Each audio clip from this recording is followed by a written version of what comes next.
Good morning. This is the day in life of a husband and father of two. Slept in a little bit this morning, got up when the kids got up, so my reading time is a little bit delayed, but currently making breakfast for the kids. Gonna finish up my reading, and then I'll start off with a run. Hope you guys enjoy.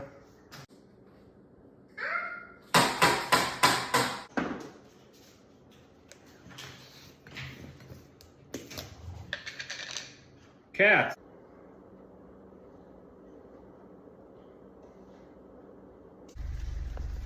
Nash, are you ready for a beach day?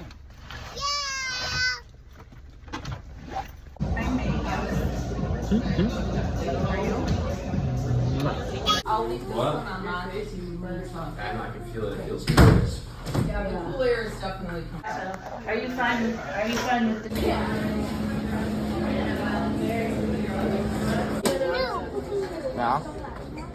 Ooh, Nash.